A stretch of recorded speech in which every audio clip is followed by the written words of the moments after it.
नमस्कार। कोजागरी के किस्सा गोई में आप सभी का स्वागत है।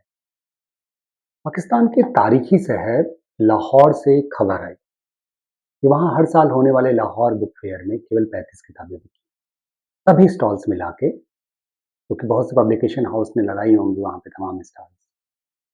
इसके साथ ही एक बात यह भी कही गई कि जो सावरमा और बिरयानी के प्लेट्स हैं वो बहुत बिके।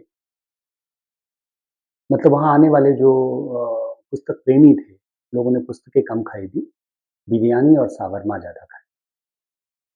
खैर, हर एक बुक फेयर का अपना एक अर्थशास्त्र होता है। भारत में भी जो भी बड़े बुक फेयर्स हैं, या अब तो खैर भारत में कमोबेश जितने भी छोटे-छोटे शहरों तक बुक फेयर पहुँच गया या दूसरे कल्चरल इवेंट पहुँच गए। मुझे याद है कि दिल्ली, पटना और कोलकाता तीनों बुक फेयर मैंने, मतलब इसमें से 2 बुक फेयर तो मैंने कवर किया है, वक्ता और पत्रकारिता के दिनों में। इसके अलावा भी जो भी बुक फेयर हैं भारत में, बहुत बड़ी संख्या में भीड़ इकट्ठा होती है। बहुत बड़ा और बहुत बड़ा कल्चरल इवेंट होता है। अ, बल्कि सच तो ये है कि इसको ऑर्गेनाइज़ करने वाले जो लोग हैं, पूरे साल काम करते हैं इसके लिए। बहुत बड़ा इवेंट होता है, उसका अपना एक अर्थशास्त्र भी होता है, उसमें कोई बुराई भी नहीं है। देखिए, साहित्य और कला का अगर अपना अर्थशास्त्र ना हो, तो मतलब बुक फेयर के साथ जो है ढेर सारे दूसरे फूड जाइंट आते हैं, दूसरी चीज़ें आती हैं, और भी बहुत से इवेंट्स होते हैं, और वो होना ज़रूरी भी। अ, लेकिन एक बात है कि बेसिकली जो है वो, जब लाहौर बुक फेयर के बारे में हम बात करते हैं, तो लाहौर बेसिकली पाकिस्तान का कल्चरल कैपिटल है। वो सांस्कृतिक और जो साहित्यिक केंद्र है, उसे माना जाता रहा है लाहौर को।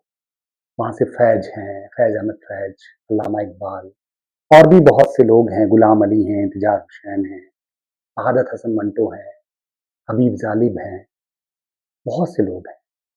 तो अदब के बहुत बड़े-बड़े नाम ऐसे हैं, जो लाहौर से जुड़ते हैं। तो ज़ाहिर-सी बात है, लोग कह रहे हैं कि अगर आज फैज़ होते तो मतलब क्या सोचते? लेकिन मैं इस घटना का की चर्चा इसलिए कर रहा हूँ कि इसी समय पाकिस्तान में दूसरी घटना भी घट रही है। 30 सितंबर को पाकिस्तान में स्टेट गेस्ट होके जाकिर नाइक आए। वही जाकिर नाइक जो भारत के भगोड़े हैं और जिनकी हेट स्पीच को लेके पूरी दुनिया में अ, उनके खिलाफ और बहुत से ऐसे उनके बहुत से प्रशंसक भी होंगे, ज़ाहिर-सी बात है, जैसा वो दावा करते हैं। लेकिन जो भी रेशनल ज़हन के लोग हैं, जो भी थोड़े-से तर्क करने वाले लोग हैं, वैसे लोगों को नहीं पसंद करेंगे। तो जाकिर नाइक पाकिस्तान में स्टेट गेस्ट हैं, और जाकिर नाइक को पाकिस्तान ने बहुत टफ टाइम दिया। उनसे बहुत टफ सवाल पूछे गए पाकिस्तान में।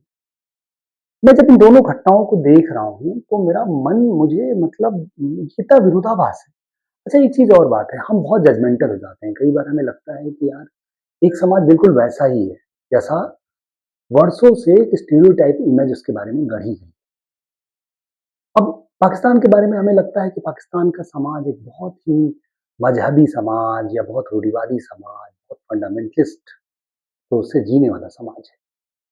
लेकिन जब वहाँ पे हम ये देखते हैं कि अब इतना टफ टाइम दिया जा रहा है जाकिर नाइक को, जिस तरह के सवाल पूछे जा रहे हैं, वो सामान्य बात नहीं है। पाकिस्तान के लाहौर में जो बादशाही मस्जिद है, वहाँ वाजिद एहसास करके एक युवा साथी हैं, उन्होंने सवाल पूछा, और यकीन मानिए ये सवाल इतना रेशनल सवाल है, जिसके बाद जाकिर नाइक की स्थिति खराब हो गई। वाजिद एहसास ने कहा कि मैं पिछले 4 साल से रिलीजियस प्रैक्टिस नहीं कर रहा हूँ। मेरा मैं एक तरह से नास्तिक हूँ। मेरा जन्म इस्लाम में हुआ है, लेकिन मैं नास्तिक हूँ, और मैं एक अच्छा बेटा हूँ, और बाकी जो भी मेरे रोल्स हैं सोसाइटी में, वो मैं सब कुछ निभा रहा हूँ, अच्छे से कर रहा हूँ। मेरे लोगों से जो लेन-देन की भी स्थिति है, उसमें बहुत ऑनेस्ट हूँ, मैं बहुत टाइम पे लोगों से अगर कुछ लेता हूँ, तो मैं वापस कर देता हूँ।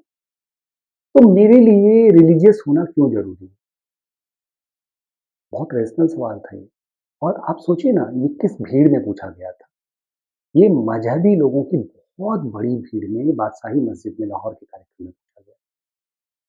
जाकिर नाइक तो मतलब इसको सुन के, क्योंकि उसके पास कोई जवाब ही नहीं था। अच्छा, मज़ेदार बात ये है कि ये जो वाजिद एहसास हैं, वो ये कहते हैं कि देखिए आप इस सवाल का जवाब मुझे दीजिए, लेकिन मुझे कोई मेटाफिजिकल जवाब मत दीजिए। मुझे कोई ऐसा जवाब मत दीजिए जिस जवाब का आप उत्तर ये करके दें कि देखो तुम्हारे लिए दोज़ख है या तुम जन्नत में जाओगे या ऐसा है, वैसा है, ऐसा नहीं। मुझे कोई ऐसा रेशनल आंसर दीजिए जो मुझे मुतमईन करे, जो मुझे कन्विंस करे कि नहीं ठीक है, आप ठीक बात कह रहे हैं। लेकिन जाकिर नाइक के पास जवाब नहीं था। जाकिर नाइक ज़ाहिर-सी बात है वो तो मतलब दर्जा 5 या दर्जा 4 पढ़ा हुआ बच्चा भी उससे बेहतर जवाब दे सकता था और जाकिर नाइक जिस तरह के लोग उनकी फैन फॉलोइंग है, वो बहुत इरेशनल लोगों के लिए बीच में ही लोग थे। तो जाकिर नाइक उनसे जिस तरह के जवाब देता है, उनको चोर बना देता है और बहुत कुछ उल्टा-सीधा बोलता है और लास्ट में फ्रस्ट्रेट होके जाकिर नाइक कहता है कि तुम्हारे पास क्या है? तुम अगर मज़हबी नहीं हो, देखो मैं मज़हबी हूँ और मेरे पास गाड़ी है, बंगला है, आईफ़ोन 16 और 17 और ये वो सब कुछ है। मतलब इससे घटिया जवाब तो शायद मेरे ख़्याल से एक बहुत मतलब जाकिर नाइक खुद जितनी अपनी कॉम्पिटेंसी पे का क्लेम करता है, उसके लिए तो मतलब ये जवाब अपने आप में जाकिर नाइक के पूरे जो भी उसके अभी तक का की जर्नी है उस जर्नी के ऊपर सवाल खड़ा करता है। क्यों इतना पॉपुलर है और मैं इसमें एक तीसरा एंगल भी देख रहा था कि जो भारत में हमारे लिबरल साथी हैं अक्सर वो जब चीज़ों को देखते हैं ना तो एक ख़ास तरह का चश्मा लगा के देखते हैं चीज़ें।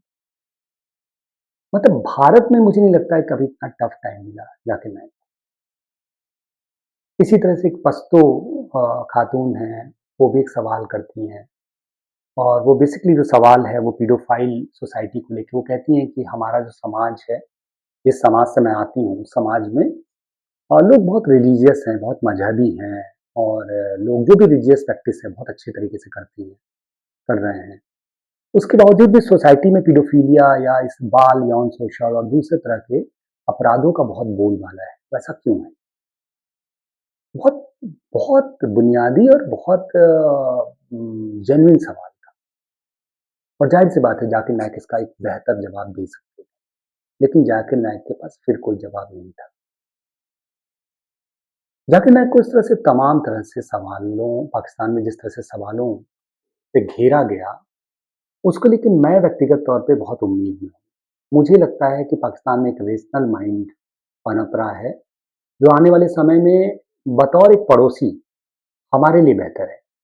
क्योंकि ज़ाहिर-सी बात है अगर भारत के पड़ोस में लोग रेशनल हैं, लॉजिकल बातें कर रहे हैं और इस तरह के फंडामेंटल जो ख़ासकर जो रूढ़िवादी लोग हैं, उनको स्पेस कम मिल रहा है, तो पूरे खित्ते के लिए, पूरे दक्षिण एशिया के लिए ये एक बहुत ही खूबसूरत बात है।